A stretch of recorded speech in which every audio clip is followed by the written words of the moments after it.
What if I told you you're only going to see your parents 15 more times before they die? That's the moment that cracked the whole story open. One line, 15 visits, suddenly everything changes. This episode isn't about death, though. It's about how you measure life and why most of us are measuring it completely wrong. In the 5 Types of Wealth, Sahil Bloom takes a wrecking ball to the default scoreboard most people live by. The one that only counts money, and builds a whole new one that's designed to help you live fully, not just earn more. And honestly, I was skeptical. I like money, I like goals. But this book hit me in the gut and then offered a blueprint I didn't know I needed. What makes it powerful isn't just the concepts, it's how personal it is. Sahil doesn't talk at you. He walks through it with you, from burnout to breakthrough. So today, we're unlocking the vault on what wealth really means and how you can start designing your life, not just drifting through it. And we're kicking things off with the biggest vault key of all. Design, don't drift. When you stop blindly chasing more and start building with intention, you take back control of your time, your health, your relationships, your life. Hey, by the way, for you listening, yes, you behind the screen. If you're enjoying this episode, go ahead and hit subscribe so you don't miss what we dig into our next podcast. And remember to tap the bell as well. This is very important. Okay, Ray, back to your topic. I get that the old scoreboard is broken, but what does the new one look like? Because let's be real, I've only ever seen wealth measured in dollars and commas.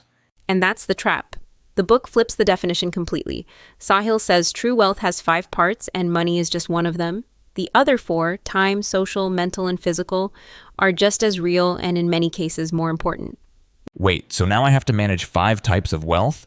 This sounds like budgeting, but for my soul. Kind of, yeah. But it's less about control and more about awareness. Think about it like this. You could have a stacked bank account and still be bankrupt in every area that actually makes life feel rich. That reminds me of that example from the book, about the guy who had all the money but hadn't seen his kids in weeks, didn't sleep well, and was completely burnt out. Exactly. Sahil uses stories like that to show the imbalance we normalize. Financially rich, but emotionally and physically drained. It's not sustainable and it's not success. All right, walk me through it. Start with time. What does it mean to be time wealthy? Time wealth is the freedom to spend your hours how you choose, on things that matter, with people who matter. It's not just about free time. It's about whether your time feels meaningful or like it's always slipping away. So basically, if I'm crushing it at work but I haven't had lunch with a friend in 6 months, I'm time poor?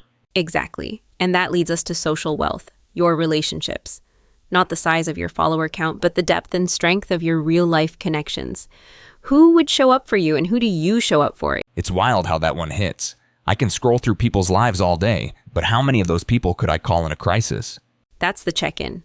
Social wealth isn't visibility, it's reliability. Sahil frames it like a net beneath you. It's built through consistent, intentional investment in your real relationships. All right, I'm 2 out of 5 on the new scoreboard and feeling slightly called out. What's next? Mental wealth? Yes. Mental wealth is about your inner life, how you handle stress, how connected you are to purpose, and whether you're still growing and learning. It's the part of you that asks, why am I doing this, and actually wants an answer. That explains why some people with everything still feel stuck. No meaning, no direction. What about physical wealth? That's your health, your energy, your fitness, your ability to move through life without your body holding you back. It's the kind of wealth you don't notice until it's gone. And by then, it's really hard to rebuild. Okay, that one hits. I've skipped more workouts than I want to admit this month. But we can't forget financial wealth, right? Definitely not. Financial wealth still matters. The twist is that Sahil redefines it. It's not just about how much you have, it's about how you manage it and whether your expectations outpace your income. If you keep raising the bar, you'll never feel wealthy. So if you're constantly upgrading your lifestyle, you're just running in place? That's it. And here's the vault key for this segment. Score your life with more than dollars. When you only measure money, you miss the parts of life that actually give it meaning. When you measure all 5, you start to live with intention, not just accumulation. All right, Ray, I've got a confession. I've definitely told myself, once I get that next raise, that promotion, the dream apartment, then I'll feel good. But somehow I just move the goalpost. That's exactly what Sahil calls out in the book. It's what he calls the arrival fallacy, the false belief that once you reach some external milestone, you'll feel happy, content, fulfilled. But when you get there, nothing magically changes. So you're telling me I could actually be crushing my goals and still feel like I'm losing? Totally. Sahil talks about how he hit every traditional success marker, money, title, house, but felt completely empty. He thought he'd arrived, but instead he felt more pressure, more stress, and more disconnection. That part where he described getting his dream home and realizing he didn't even have the time to enjoy it, that one stuck with me. Right? It's a perfect example of how we confuse the appearance of success with the experience of fulfillment. The house looked great on paper, but it didn't change how he felt day to day. That's brutal and kind of relatable. So what's going on here? Why doesn't success feel like success? Because if you're playing the wrong game, winning doesn't feel like winning. If your whole scoreboard is just money or status, it doesn't matter how high you climb, it won't hit where it counts. You're measuring the wrong thing. That actually explains a lot, like how someone can be a millionaire and still feel insecure or dissatisfied. It's like the bar keeps moving. Exactly. The book explains this with a really interesting point. Even wealthy people still think they need 2 to 3 times more to feel truly happy. It's never enough because the expectation keeps growing with your income. It's like playing a video game where the finish line moves every time you get close. You never win. Exactly, and the only way to win is to define your own rules. Sahil suggests a practical exercise, actually writing down your version of enough. It sounds simple, but most people never do it. So if I'm always chasing more, I'm basically stuck on a treadmill, right? That's the trap. And here's your vault key for this segment. Stop chasing more, define enough. When you know what enough looks like for you, not your neighbor, not your boss, not your social feed, you can step off the treadmill and actually enjoy your life. That one hits hard. I've never actually sat down and asked what enough looks like for me, just assumed it was always the next thing.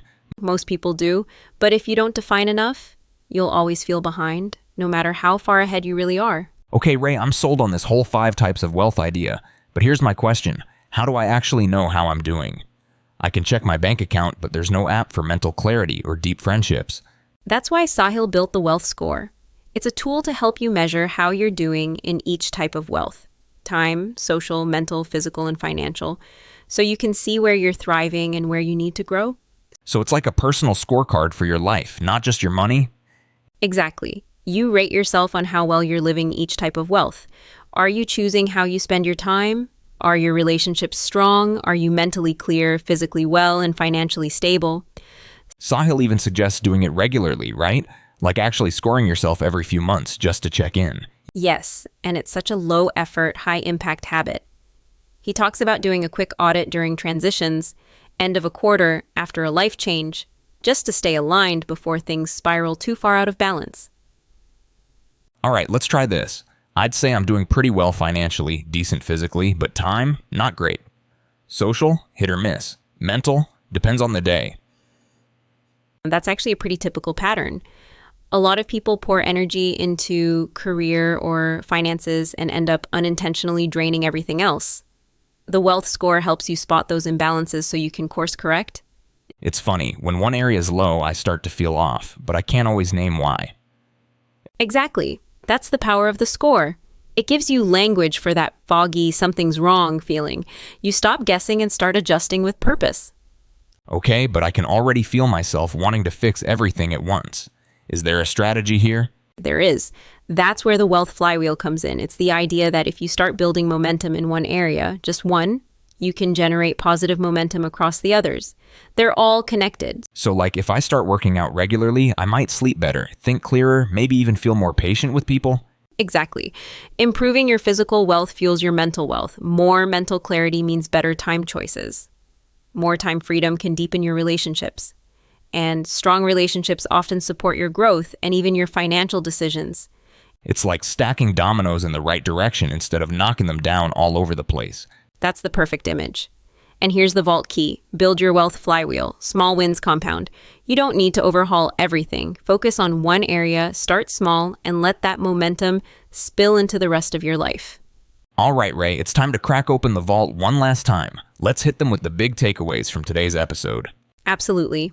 First vault key, design, don't drift. If you're not intentional about how you build your life, you'll end up living someone else's version of success. Second, stop chasing more. Define enough. Because if you don't know what enough looks like, you'll never feel satisfied no matter how much you stack. And defining enough doesn't have to be deep or dramatic. It can start with a simple question. What would a good day look like for me right now? That's how you bring enough into focus. Right? Like instead of fantasizing about early retirement, maybe it's just protecting 1 hour of quiet every morning. That's doable and powerful. Third, score your life with more than dollars. Wealth isn't just financial. It's time, health, relationships, growth, and how you measure determines how you live. Fourth, wealth is personal. Own your mix. Your version of a rich life won't look like anyone else's, and that's the point. That's a huge one. Sahil reminds us, comparison is a trap. You might value peace more than prestige or flexibility over fame, and that's valid wealth. Yeah, chasing someone else's dream just leads you further from your own. The wealth game isn't one size fits all. And last vault key, build your wealth flywheel. Small wins compound. Focus on improving just one area and let the momentum work its magic across the board. 5 types of wealth, one better life. This isn't just a book, it's a blueprint. And you don't have to wait. The shift starts with one question. What's your lowest score? And what will you do about it this week? All right, before we wrap, here's what's been echoing in my head this whole time. What if I've been spending years climbing a ladder that's leaning against the wrong wall? That's the exact kind of reflection this book invites. It's not about guilt.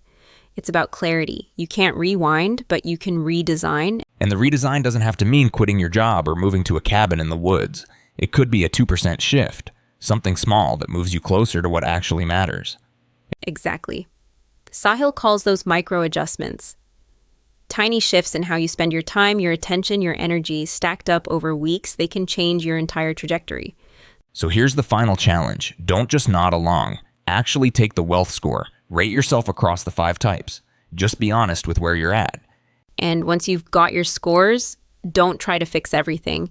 Pick one area, one small win. Maybe it's texting a friend you haven't seen in a while, going for a walk, saying no to one more meeting. And if you're not sure where to start, pick the one that feels neglected but energizing. The area where a little effort might give you the biggest lift. That's the sweet spot.